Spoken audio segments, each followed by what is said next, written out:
ईशोपनिषद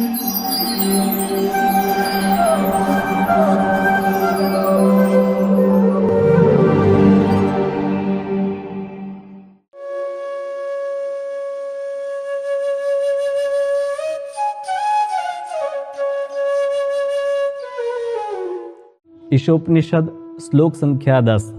अन्य देवाहुर्विद्यया अन्यदाहुर्विद्यया इति शुश्रुमधीराणाम येनस्तद्विचक्षिरे। अनुवाद: मनीषियों ने बताया है कि विद्या के विकास से एक फल प्राप्त होता है, जबकि अविद्या के विकास से दूसरा ही फल प्राप्त होता है। ईशोपनिषद श्लोक संख्या 10, जहाँ पर विद्या और अविद्या इन दोनों के भिन्न भिन्न प्रकार के जो फल प्राप्त होते हैं उसके बारे में बताया गया है। इससे पूर्व के श्लोक में भी हमने चर्चा किया था कि जो अविद्या है यानी कि ईश्वर को भूल जाना, तो वो तो खतरनाक है, पर बनावटी विद्या कि जिसमें इस संसार की शिक्षा भी आ जाती है तो वो और अधिक खतरनाक है। या धर्म के नाम पर जो भोग का विचार है उसको भी बनावटी विद्या कहते हैं। और यहाँ पर बताया है कि अविद्या का विकास करने से एक फल प्राप्त होगा और विद्या का विकास करने से अन्य फल प्राप्त होगा। हमारे एक आचार्य हुए भक्ति विनोद ठाकुर, जो अंग्रेज के समय में न्यायाधीश रह चुके हैं, तो वो बताते हैं, जड़ विद्या जत मायार वैभव जीवेर कर गाधा। वो स्वयं है भौतिक शिक्षा में काफ़ी उन्होंने अध्ययन किया और कई ग्रंथ भी लिखे, पर वो स्वयं अपना अनुभव बताते हैं कि जड़ विद्या जो है, संसार की जो भौतिक शिक्षा है, वो माया का वैभव है और जीव को गधा बना देती है। अब गधा बनाने से प्रयोजन ये है कि ये जड़ विद्या है, उसको पढ़ने से व्यक्ति गधे की तरह मेहनत करता रहता है पर उसको कुछ प्राप्त नहीं होता है। वो मनुष्य जीवन का जो लक्ष्य है उसको भूल जाता है। तो लोग हैं भौतिकवादी सभ्यता की निंदा, कई लोग है करते हैं, हम लोग भाई अभी कर रहे हैं, पर ऐसे बहुत सारे राजनेता भी हैं, वो भी कहते हैं कि पहले का समय एक अच्छा था, अब समय है बिगड़ गया, कलयुग बढ़ गया है। तो लोग हैं कई बार है भौतिक सभ्यता की निंदा करते हैं, पर उन्हें वास्तविक जो ज्ञान है वो नहीं है। हाँ, भगवद गीता का ज्ञान या उपनिषदों का ज्ञान वो लेना नहीं चाहते हैं। तो वर्तमान में इसी जड़ विद्या को सिखाया जाता है विद्यालयों में, और बल्कि विद्यालय है ऐसी अविद्या के केंद्र बने हुए हैं।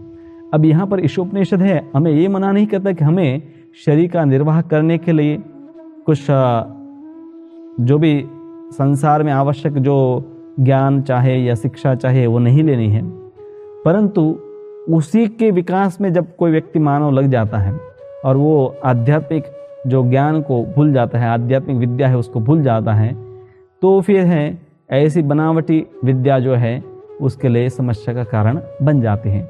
वर्तमान में हम देखते हैं कि विद्यालय में प्रायः जो विद्यार्थी हैं वो अपने गुरुजन है, शिक्षक है, उनको किसी को आदर नहीं देते हैं।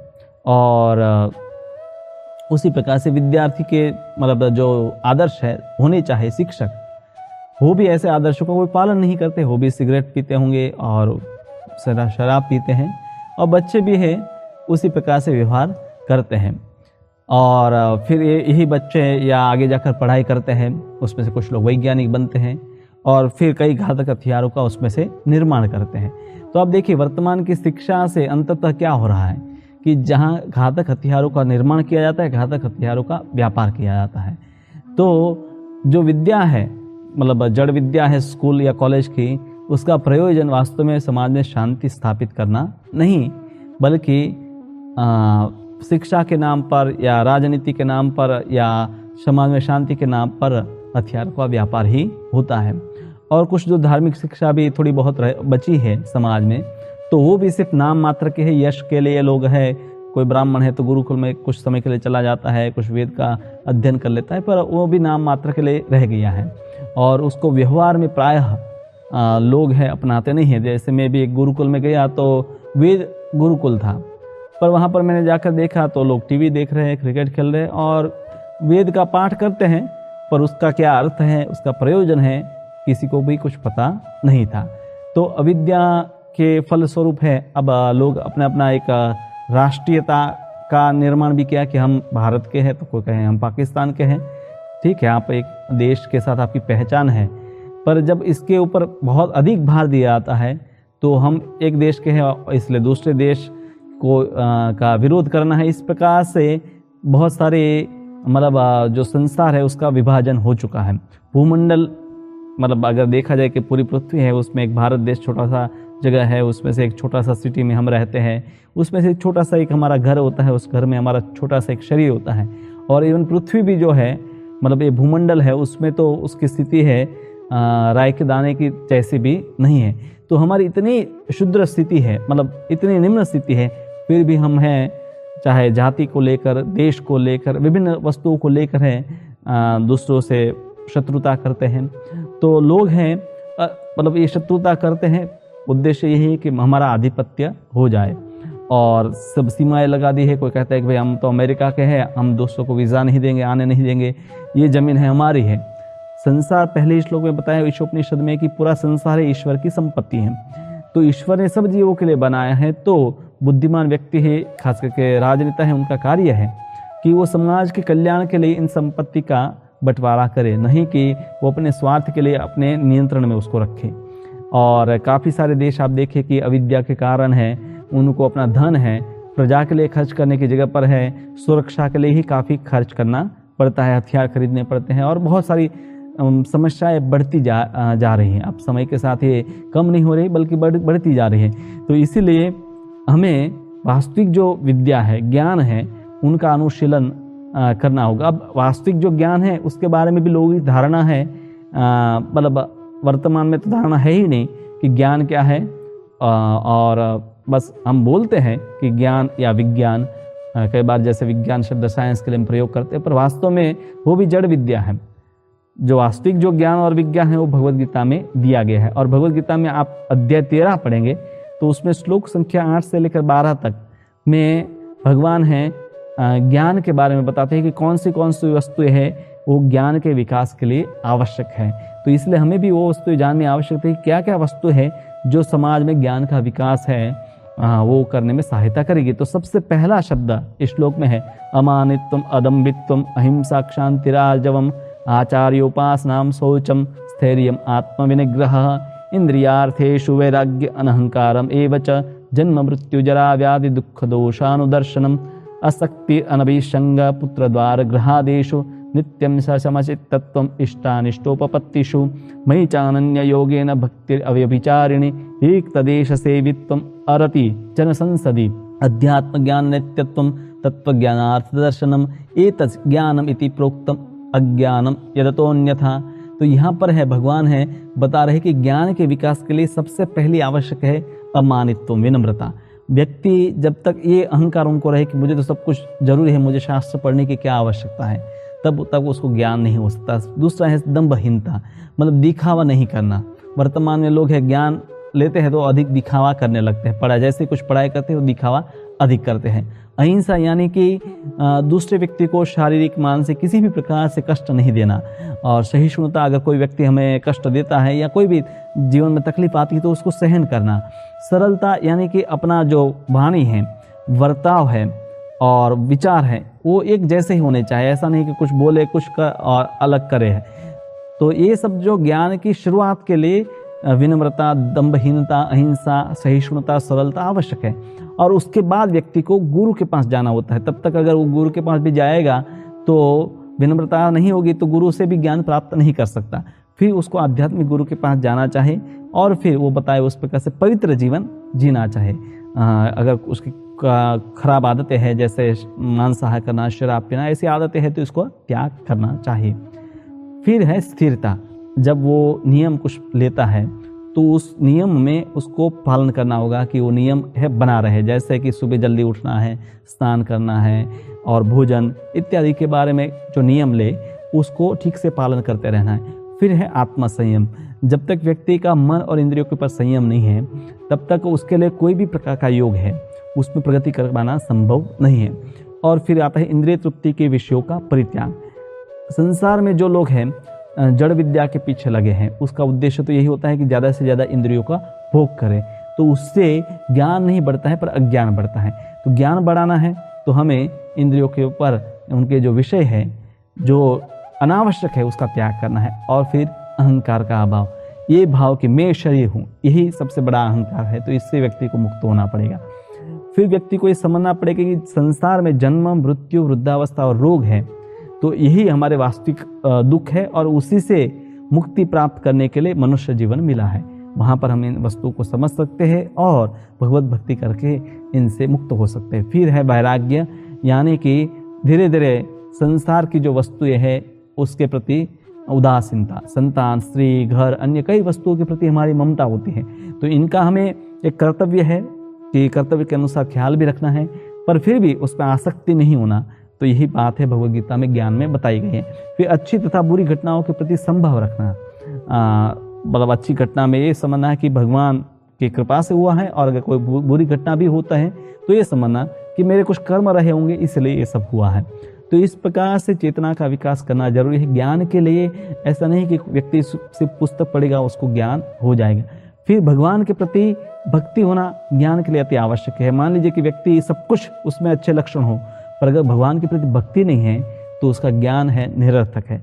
फिर एकांत स्थान में रहने की इच्छा, यानी कि व्यक्ति को जनसंग, यानी कि जो प्रतिकूल लोग हैं ऐसे लोगों के साथ नहीं रहना चाहिए। जन समूह से विलगाव, यानी कि प्रतिकूल लोग हैं उससे दूर रहकर उसको अपने आध्यात्मिक जो मार्ग है उसमें आगे बढ़ना चाहिए। आत्म साक्षात्कार की महत्ता को स्वीकार करना सबसे महत्वपूर्ण है ज्ञान में। आत्म साक्षात्कार, ज्ञान का और कोई प्रयोजन नहीं है। तथा परम सत्य की दार्शनिक खोज, मतलब ये सब सद्गुण और आध्यात्मिक मार्ग का अंततः उद्देश्य है कि हम उस परम सत्य को ढूंढे कि वो कौन है और उसके साथ हमारा क्या संबंध है, उसकी क्या प्रकृति है, वो किस प्रकार से प्रसन्न होगा। तो इस प्रकार से भगवान कहते हैं कि ये सब जो है अमानित्वम से शुरू होकर, विनम्रता से शुरू होकर जो भी बातें हमने बताई वो सब ज्ञान के विषय है।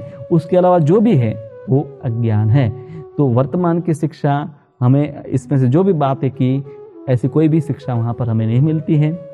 वहाँ पर कुछ भाषा आपको सिखाई जाएगी, कुछ मशीनों के बारे में सिखाया जाएगा, शरीर के बारे में सिखाया जाएगा, प्राणियों के बारे में सिखाया जाएगा, पर जीवन जो है उसके बारे में नहीं सिखाया जाता। जीवन कैसे जीना है, मनुष्य जीवन क्या है, उसका ज्ञान नहीं है। इसीलिए हम उसको कहते हैं बनावटी विद्या, सिर्फ दिखावे की विद्या है। उसको ज्ञान विज्ञान हम कहते हैं, पर वास्तव में वो ज्ञान भी नहीं है, विज्ञान भी नहीं है।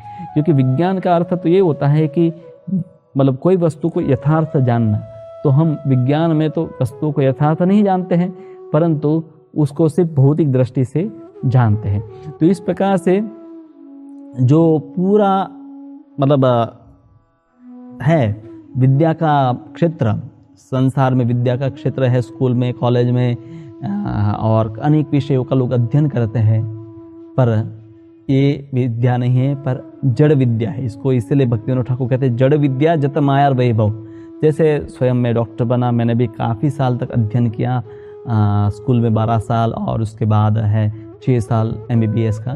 तो इतने साल भी अध्ययन किया, फिर भी जीवन के बारे में कुछ ज्ञान नहीं मिला। संसार के बारे में कुछ जान लिया, कुछ शरीर के बारे में जान लिया और कुछ भाषा जान ली, पर जीवन किस लिए मिला है, मैं यहाँ क्यों हूँ, क्यों मेरे जीवन में दुख आते हैं। तो इस प्रश्नों का मुझे कभी उत्तर नहीं मिला। और वास्तव में लोग कैसे सुखी हो पाएंगे? क्या वो बीमार हो तो डॉक्टर के पास जाए, और उनको कोई तकलीफ है, धन कम है तो धन उपार्जन में लग जाए, तो क्या इस प्रकार से समस्याओं का समाधान करने से वो वास्तव में सुखी होगा कि नहीं? तो इस प्रश्नों का मुझे कभी उत्तर नहीं मिला। पर जब मैंने भगवद गीता पढ़ी, फिर ईशोपनिषद पढ़ा, तो इससे पता चला कि जीवन की आवश्यकताओं के लिए धन उपार्जन, शरीर का निर्वाह इत्यादि ये प्राथमिक आवश्यकता है, पर मुख्य जो आवश्यकता है, मतलब ये एक कॉमन या सामान्य आवश्यकता है, पर जीवन का जो मूल आवश्यकता है वो है ईश्वर को जानना, आत्मा साक्षात्कार है वो मूल आवश्यकता है। तो ऐसा जो उपदेश है हमें कोई धीर व्यक्ति ही दे सकता है। धीर व्यक्ति मतलब विशेष करके वो व्यक्ति कि जिसने आत्मा साक्षात्कार किया हुआ है। जैसे अभी हम ईशोपनिषद पढ़ रहे हैं, तो श्रील प्रभुपाद इस्कॉन के संस्थापक आचार्य उन्होंने इसका अनुवाद किया है। तो वो ऐसे धीर व्यक्ति थे, और उनके संग में आने वाले और भी जो भक्त थे, मतलब फॉरेन विदेशी लोग हैं, उनके संग में आए और वो लोग भी धीर बन गए। तो सबसे पहले ज्ञान के लिए बताया गया है कि प्रामाणिक गुरु की शरणागति। ज्ञान या विद्या को जानना है तो वो किताबी वस्तु नहीं है कि किताबों को पढ़कर व्यक्ति ज्ञानी हो जाए या विद्या को जान ले।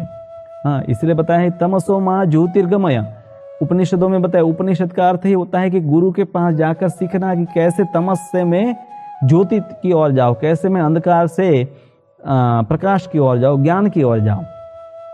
जैसे अर्जुन है, युद्ध के लिए तैयार हो गया, उसी समय उसके मन में धर्म संकट उत्पन्न हुआ।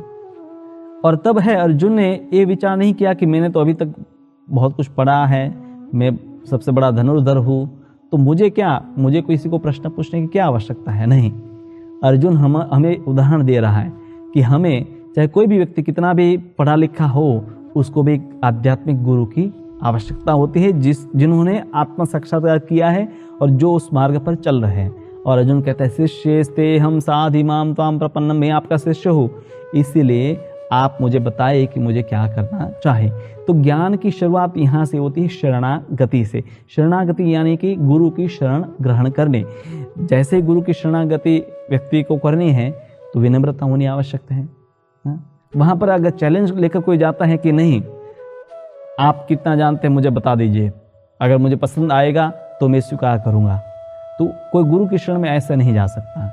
उसको विनम्रता से जाना पड़ेगा, दंभहीन अपना अहंकार छोड़कर जाना पड़ेगा, अपना दिखावा छोड़कर जाना पड़ेगा।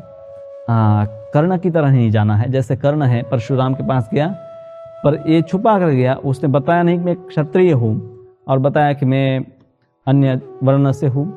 और क्योंकि परशुराम है क्षत्रियों को विद्या नहीं प्रदान करते थे, तो झूठ बोलकर विद्या तो ग्रहण कर ली, पर बाद में वो विद्या काम नहीं आई। और उसी प्रकार से जो एकलव्य था, एकलव्य भी है, गुरु के पास सीखना चाहता था, पर गुरु ने जब मना किया तो उसने उसको स्वीकार नहीं किया और जबरदस्ती वो धनुर्वेद सीखने का प्रयास करने लगा। तो गुरु है, जो भी हमें आज्ञा दे, जिस प्रकार से भी मार्गदर्शन दे, उसको स्वीकार करना होगा।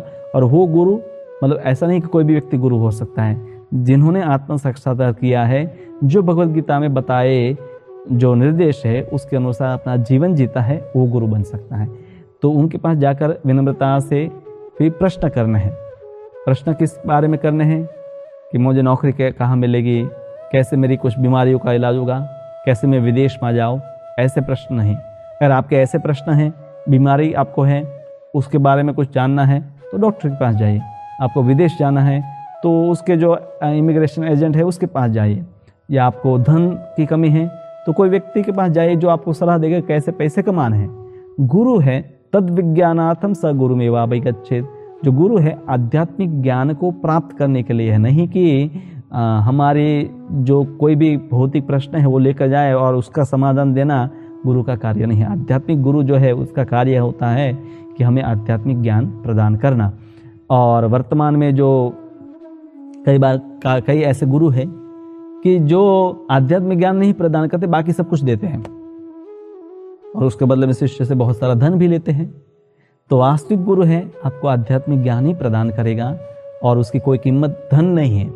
प्रामाणिक जो गुरु है वो धीर व्यक्ति होता है और ऐसे धीर व्यक्ति से हमें सही ज्ञान प्राप्त होता है। और वर्तमान में जो राजनीतिज्ञ है, यानी कि राजनेता है, समाज के नेता है, नेतृत्व जो कर रहे हैं, तो ऐसे लोग धीर नहीं हैं। यानी कि ना ही उनका इंद्रियों के ऊपर संयम होता है और ना ही उनको आत्म साक्षात्कार हुआ है। तो ऐसे लोग हैं, लोगों को विद्या या ज्ञान की ओर नहीं पर अविद्या और अज्ञान की ओर ही ले जाते हैं। हालांकि वो कहेंगे कि हमने इतने सारे शिक्षा का प्रचार किया, हमने बहुत सारे IIT बनाए और बहुत सारे मेडिकल कॉलेज बनाए, बहुत सारे इंजीनियरिंग कॉलेज बनाए, और क्या। तो ये सब वस्तुएं है पेट भरने के लिए, ठीक है कि कुछ व्यवस्था आपने कर ली, पर उससे वास्तव में जीव का कल्याण नहीं होने वाला है। अब ये बात को अधिकतर लोग नहीं फिर भी स्वीकार कर पाते हैं, क्योंकि उनको प्राथमिक जो समझ है वही नहीं कि मनुष्य जीवन का लक्ष्य क्या है, हम कौन हैं, क्यों यहाँ पर आए हैं। तो इसीलिए ये प्राथमिक जब बातें पता नहीं है, इसलिए उनको लगता है कि नहीं वो वस्तु ज़्यादा जरूरी है और आत्मज्ञान बिल्कुल जरूरी नहीं है। ये तो इंटरेस्ट की बात है। आत्मज्ञान है हमारी रुचि की बात नहीं कि चलो किसी को इंटरेस्ट है इसलिए वो आत्मज्ञान में लगा हुआ है, और किसी का इंटरेस्ट है क्रिकेट में, वो क्रिकेट देखता है। हर जीव को मौका, मनुष्य शरीर एकमात्र इसी उद्देश्य के लिए मिला है कि व्यक्ति है भगवान के साथ अपने संबंध को जाने और उसके लिए कार्य करे। साथ में शरीर मिला है तो शरीर का निर्वाह करने के लिए वो कुछ कार्य करेगा, धन उपार्जन करेगा, खेती करेगा और अपने कर्तव्यों का निर्वाह करेगा, परिवार का पालन करेगा। तो ये सब है शरीर के कार्य है और वो कार्य भी करने हैं, क्योंकि शरीर है साधन है धर्म का। पर वो सब करने के बाद अगर आप धर्म ही ना करें तो शरीर को टिकाने का भी कोई फायदा नहीं होगा। तो इसलिए प्रमुख उद्देश्य है, उसके लिए हमारा जो गौण उद्देश्य होता है, प्रमुख उद्देश्य है आत्मरक्षा, गौण उद्देश्य है शरीर का निर्वाह। तो शरीर का निर्वाह हम करते ताकि हम प्रामाणिक गुरु की शरण में जाकर उनकी सेवा करके, उनसे प्रश्न करके वास्तविक जो विद्या है वो जान पाए। तो ये दिव्य ज्ञान है, भगवद गीता में भगवान ने हमें दिया है और श्रील प्रभुपाद जी ने संपूर्ण भगवद गीता को विस्तार से उसके ऊपर तात्पर्य लिखा है। और ये विश्व में सबसे प्रसिद्ध भगवद गीता है। इसको आप कम से कम एक बार पढ़िए और बारंबार पढ़िए, तो आप देखिए कि आप भी अर्जुन की तरह हैं। भगवान ने जो बताया उस मार्ग पर चलकर आत्म साक्षात्कार को प्राप्त करेंगे, विद्या को प्राप्त करेंगे। अविद्या को तो बताने वाले बहुत सारे हैं, पर वास्तविक विद्या आपको भगवद गीता के माध्यम से मिलेगी। तो वो विद्या से ही आपका कल्याण होगा और आप वास्तव में सुख और शांति को प्राप्त करेंगे। तो साथ में भगवान का नाम लीजिए, हरे कृष्ण कृष्ण कृष्ण हरे हरे, हरे राम राम राम हरे हरे। तो पढ़ सके भगवद गीता तो बहुत अच्छी बात है। और कम से कम आप हरे कृष्ण मंत्र जप करेंगे तो भगवान कहता है कि मैं अंतर्यामी के रूप में, गुरु के रूप में सबके हृदय में बैठा हुआ हूँ और जिनकी ज्ञान की इच्छा है उनको ज्ञान भी प्रदान करता हूँ। तो जब आप भगवान को पुकारेंगे तो उस ज्ञान का साक्षात्कार भगवान आपको करवाएंगे। उन्हीं की कृपा से आत्म साक्षात्कार संभव है। अपने प्रयास से कुछ नहीं होता है, पर अपना प्रयास आवश्यक है। प्रयास ही ना करें और भगवान को कहें कि आपकी कृपा हो जाए, वो ठीक नहीं है। हमें अपना प्रयास करना है और भगवान को प्रार्थना करना है, हे कृष्ण अब मुझे अपनी सेवा में लगाए, मुझे कृपया इस ज्ञान को प्रदान कीजिए। और निश्चित रूप से आपको इस ज्ञान प्रदान करेंगे।